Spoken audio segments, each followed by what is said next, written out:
Yaa ashama akkam jirtu nagaa Faraarri Waaqayyoon keessaniif haa baay'atu. Bakka nagaan gara YouTube channel Boonsaa Addisuu guuteetti nagaan dhuftan. Shakkii tokko malee nu waliin waan haaraa ni barattu. Odeeffannoowwan wayitaa waan argattu. Barsiisa sagalee Waaqayyoo viidiyoowwan jireenya fuula keenyaaf bu'aa buusan isiniif ni dhiyeessina. Isin immoo gama keessaniin subscribe gochuun maatii keenya ta'a. Mallattoo beelli xiqqoonis viidiyoowwan haaraa yerootti argachuu ni dandeessu. Namoota baay'ee bira akka geenyuufis laayikii, koomentii fi sheerii gochuun jaalala keessan nutti argisiisa. Kallattii maangara dubbii keenyaatti yoo seennu seenaa dhugaa baay'ee kan dinqii gaaf tokko dubartiin tokko ijoollee 3 kan qabdu tokko turte. Ijoolleen ishee tokko waggaa 6, kaan 4, kaan 2 turan. Isaanii keessaa isheen hangafa kan taate intala isheetti dhaamtee mana eegaa amma ani waldaa gee deebutti jettee mana dhiiftee gara waldaa adeemte. Achumaan ijoolleen ishee sadanuu osoo taphatanii isheen keessaa tokko akka tasaa elektiriikiin qabatee achumatti kufee hafe. Achumaan ijoolleen lamaan hafanis dhaqanii yeroo mojicha qabatan sadanuu battalumatti lubbuun darban. Ollaanis jalqaba iyyaa ijoollee dhaga'e maal ta'an laata jedhanii yeroo ilaalan sadan isaanii du'anii jiru. Isaanis baay'ee rifuun ariitiidhaan poolisootatti himanii qorannoodhaaf gara mana yaalaatti geessan. Yeroo haati ijoollee waldaadhaa baatee dhuftu kan isheen dhageesse garuu kan amanuun namatti ulfaatu ture. Isheenis iyya gara hospitaalaa deemtee yoo achi geessu ijoolleen ishee sadanuu gannafamanii mana reeffaa keessa jiru turan. Isheenis jilbeenfattee samii ol ilaaltee laphee ishee rukutachaa yaa Waaqayyo ani iddoo si guddisuuf hin oolle mana kee keessan oolle dhuguma ati har'a duris Waaqni si qofaadha nana mana ijoollee koonaaf deebisii jettee mararamtee bu'aa kadhatte turte. Ijoolleen sadanuu akka nama irribaa ka'utti dammaqanii dhaabbatan. Isheef namoonni achi turan hundi ajaa'iba hojii Waaqayyoo dinqisiifatan Waaqayyoof galata galchan. Mee seenaa kana irraatii maal hubattu ree obbolaa ko? Mee macaafa qulqulluu iddoo tokko wajjin haa dubbifannu.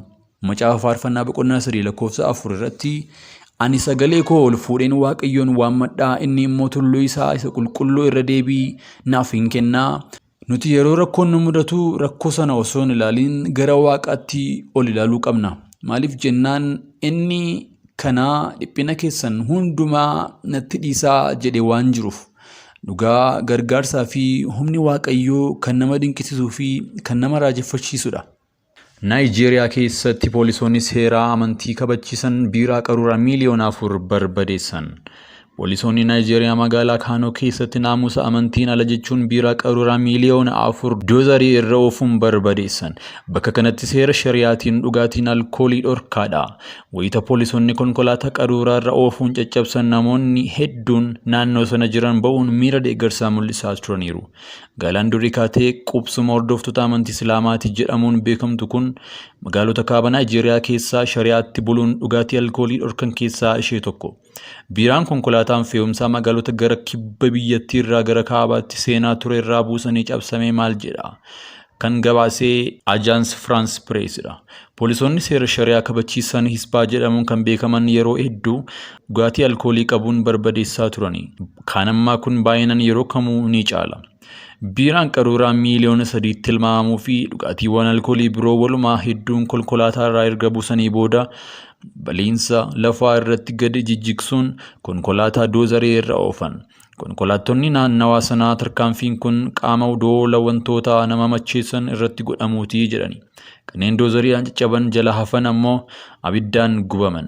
Hoogganaan poolisii amantii Harunaa Ibsinaa kutaan biyya Kaanoo seera shari'aa multi kanaafuu dhugaatii alkoolii gurguruu fayyadamuu fi qabatanii argamuun dhorkaadha jechuun sirna kanarratti irra deebiin labsanii jiru. Kaanoo keessatti dhugaatiin alkoolii erga bara 2001 dhorkameera. Naayijeeriyaa keessatti kutaalee teessoo hordoftoota amantii Islaamaa ta'an hedduu keessaa tokko kan taate Kaanoon waggoota 12 dura erga biyyi bulchiinsi siviilitti deebitee seera kanatti cichite. Dhorkaan alkoolii kun yeroo dhiyoos magaalaa guddoo kutaa biyya kanaa keessatti falmii uumeera. Muddee darbee wayita poolisoonni manneen dhugaatii weeraruun cufsisaa turan Kaanoo keessa kanneen amantii kiristaanaa hordofan mormii kaasanii turani. Dargaggoonni poolisoota waliin walitti bu'anis ni turani. Dubbiin kun hammaatee wayita itti poolisoonni amantii irraa walaba ta'an akka naannawaa kana qubatan taasifamee ture. Seenaa nama barsiisu. Magaalaa xiqqoo tokko keessa namicha fakkii kaasee gurguruudhaan jiraatu tokko ture. Guyyaa tokko namichi hiyyeessi magaalaa sanaa keessa jiraatu gara namicha fakkii kaasee gurguruudhaan jiraatu bira dhufee akkas jedheen. Ati fakkii kaastee gurgurta qarshii baay'ees waan argattuuf sooressa taateetta garuu hiyyeessotaaf waan tokkollee hin laattu. Namicha mana foonii qabu sana ilaalime inni yeroo hundumaa hiyyeessotaaf foon gatii malee tola kennaaf ati garuu waan tokkollee namaaf hin laattu ittiin jedhe.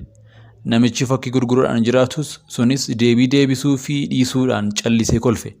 Namichi hiyyeessi sunis magaalattii keessa deemuudhaan namichi fakkii kaasee gurguruudhaan jiraatu qarshii akka qabuu fi hiyyeessotaaf gargaaruudhaa fi akka fedhii hin qabne akkasumas nama gaarii akka inni hin taane namoota magaalattii keessa jiraatanitti deemee himuutti ka'e. Namoonni magaalicha keessa jiranis namicha isa fakkii kaasee gurguruudhaan jiraatu sana hedduu jibban. Yeroo muraasa booda namichi fakkii kaasee gurguruudhaan jiraatu hedduu dhukkubsatee namoonni magaalicha keessa jiraatanis waan isa jibbaniif namni gargaarsa godhuuf ni dhabame. Haaluma kana keessattuu jiru dhukkubichi waan itti cimee fi lubbuun isaa boqotte. Erga namichi fakkii kaasee gurguruudhaan jiraatu boqotee kaasee namichi mana foonii qabuu fi hiyyeessotaaf foon gatii malee tola kennuuf sun hojii isaanii dhaabe. Mana foonii isaanii cufe. Hiyyeessonni magaalicha keessa turan yeroo duraa mana foonii sana foon gatii malee fudhachaa turan. Manichi cufamuu isaatiin hedduu gaddan. Maaliif akka inni mana foonii sana cufes deemanii isa gaafatan. Namichi mana foonii sunis akkas jedhee deebiseef. Dur kanan ittiin foon tola isiniif kennuuf qarshii namichi fakkii kaasee gurguruudhaan jiraatu naa kennuun ture. Har'a garuu inni boqoteera. Namni qarshii naaf kennu hin jiru jedhee deebiseef. Namichi sunis yeroon akkas jedhu hedduu gaddan. Isa duraan namicha fakkii kaasee gurguruudhaan jiraatu sana jibbaa yaadachuudhaan baay'ee bo'an. Yeroo hedduu nuti waan tokko utuu adda hin baafatin nama irratti murteessina. Utuu wanta namni keessa jiru hin hubatin nama irratti murteessuu haa dhiifnu. Seenaa nama barsiisanii fi akkasumas mudannoo jireenyaa afaan Oromoodhaan argachuudhaaf Teelegiraamii irratti Atalabsii Wangeelaa jechuudhaan sarchi gochuun jooyin godha. Guyyaa gadheen har'aa ulfa guyyaa gaarii booriiti.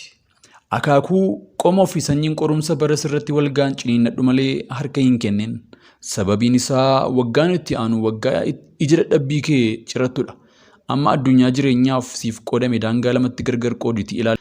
Tokkoffaan addunyaa erga gaafa dhalattee galee amma ammaatti irra jirtu kana jechuudha. Addunyaan kun addunyaa ciniinsuu ulfa hin da'amneti. Fakkaatti abjuu halkanii yaadadhu. Abjuu keetiin ari'atamtee beektaa? Nan fiigaa jettee hin fiigduu nan baqadha jettee hin dandeessu. Nan iyya jettaa qooqatu si cufamaa nan rukuta jettaa humna si caalaa utuu kanan ciniinsifattu bir jettee hirribaa dammaqxee harkaa baata. Gaafa kaatu garuu abjuudha. Yeroo tokko tokko immoo abjuu keetiin abbaa qabeenyaa taatee of agarta. Yookaan Ameerikaa walakkaa bulta. Mana konkolaataa maatii fi jireenya sadarkaa isaa eeggate keessa daakaa bulta. Daakaa bultee gaafa kaatu kiiskoo yookaan mana kutaa xiqqoo keessatti of agarta. Lakkaa abjuudha. Addunyaan amma nuyi irra jirru kun jireenya akkasii. Kanaafuu jireenya addunyaa kutaa tokkoffaa kana akka guyyaa kee isa wallaansoo har'aatti fudhadhu. Nama kamiif Waaqayyo boorii isaa nama harka hin keenye. Waa gurguddaa lama keessa malee. Innis tokko suma mataa kee keessa kaa'ee boorii kee. Lammaffaan immoo booriin kee har'a kee keessa jira. Booriin kee ulfa har'aa keeti. Waa qalbifadhu. Kaleessi kee du'eera. Lubbuu hamaaru malee akkamiin akka dabarsiteessitu beeka. Booriin kee immoo hin dhalanne ganaadha isaaf of qopheessi. Har'i kee immoo mucaa dhalatee ammas harka jirudhaatii sirriitti kunuunsi. Waa'een kee boorii garuu itti nu yaachisa. Maaltu dhalata laataa? Maal fideedhu akka dhufu beekuuf har'a keetu murteessa. Waan har'a carraaqaa jirtutu miidhagina kee boorii ta'ee argama. Daangaan addunyaa inni lammaffaan jireenya boorii yookaan ulfina itti darbuuf jennu bakka bu'a. Eenyummaan nama boorii isaatiin murteeffama. Haalonni har'a itti jirtu siifis hormaafis haalota sodaachisoo ta'uu danda'a. Garuu wabiitu jira innis jalqabni kee gad bu'aa yoo fakkaate iyyuu dhumni kee immoo baay'ee guddaa hin ta'a. Iyyoob 8:7. Yeroon da'uu ishee yommuu ga'e kunoo lakkuun gadameessa ishee keessa turan. Uumama 25-24. Seenaan Iyyoob kun kiristaanota sirriitti ilaalaniif wallaansoo har'a akka mo'ataniif boba'aadha. Guyyoota isa gara duraa hundumaa guyyaa gadheen dabarse. Sodaa fi ciniinsuun guyyoota isaa yeroo raawwatan ulfinni akka jiru immoo Waaqayyo isatti himeera. Kanaafuu har'i kee boorii keef daandiidha. malee hin murteessu. Lamaffaan immoo Ribqaan waa'ee maseenummaa ishee guyyoota gadhee hedduu dabarsite. Sana booda garuu Waaqayyo isa irraanfachiisuuf jecha saba adda addaa lama keessaa ishee kaa'e. Guyyaa da'umsa isheetti lakkuu of keessatti agarte. Haleluuyaa! Har'aa kaasii ulfinaa lakkuu ulfaa'i. Namuma har'a harka qabu baqannu keessa tarii abjuu lakkuu mul'ata lakkuu keessaa qaba. Waaqayyo akeekkadhu. Nama har'a gad jedhee daa'imaa jiruun dheekkamsa qaba adaba Waaqayyooti hin jedhin. Waaqayyo bor akka inni ol jedhee mul'atuuf tarii har'a gad isa qabee taati. Waan inni okkoluuf naafa hin jedhin. Tariitii kaayyoof taati. Waan iji isaa bo'uuf jaamuuf hin jedhin.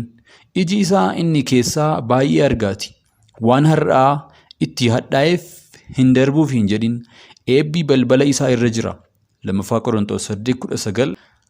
Dhiphinni keenya salphaan har'aa kun ulfina daangaa hin qabne booriif nuuf qusatamee lakkoofsa herregaa Waaqayyoo irratti nuuf kaa'amee jira. Ameen. Jabaadhaa guyyoonni gaariin keenya dhalachuuf jedhuuti. Waaqayyo guyyoota keenya rakkisoo har'aa keessaa ulfinaa hin dabarre lakkuu kaa'eera. Biiftuun keenya quuqxeetti waanatti mul'ata ifee hin dhaamu. Bari'uuf jedha sagalee simbira wacuu wayinii korristu natti dhaga'ama. Guyyoota gaariitu dhalachuu fi dorrobeera. Kanaaf hammaatee jira jajjabaadhaa.